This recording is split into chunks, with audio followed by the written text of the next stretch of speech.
सत्तेपर्यंत ताणलं गेलं, आता थांबलं पाहिजे. रायगडच्या पालकमंत्री पदाबाबत अजित पवारांचं मोठं वक्तव्य. मंत्री उदय सामंत, भरत गोगावलेंसह अदिती तटकर यांची चर्चा. अजितदादा यांची माहिती.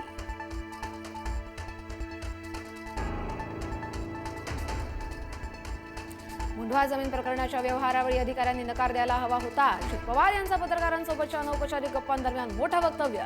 अधिकाऱ्यांनी कागदपत्र तपासणं गरजेचं होतं. अजितदादा यांचं विधान.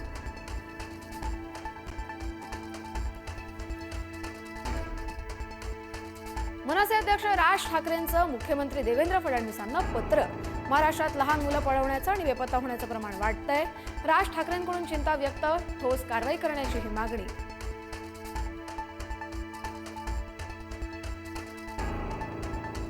महापालिका निवडणुकीमध्ये महायुतीत जागा वाटपात अडचणी. युतीमुळे अनेक ठिकाणी संघर्ष निर्माण होण्याची शक्यता. महापौर कोणाचा आणि इतर पदांबाबत काय, या संदर्भात तिढा कायम.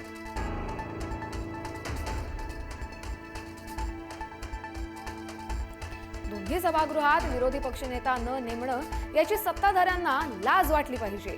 संजय राऊत यांची विरोधी पक्षनेते पदावरून सरकारवर निशाणा.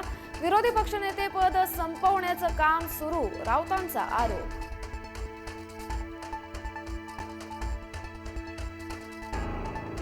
नाशिकमधील वृक्ष लागवडीची तयारी अंतिम टप्प्यात. आंध्र प्रदेशातील राजमुंद्रीहून झाडांचा दुसरा कंटेनर नाशिकमध्ये.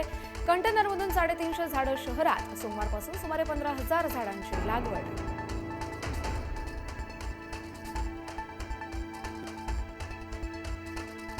नाशिक महानगरपालिकेला राष्ट्रीय हरित लवादाचा दणका. परिसरातील एकही वृक्ष तोडू नये असा आदेश. वृक्षतोडीबाबत लवकरच अहवाल देण्याचेही निर्देश.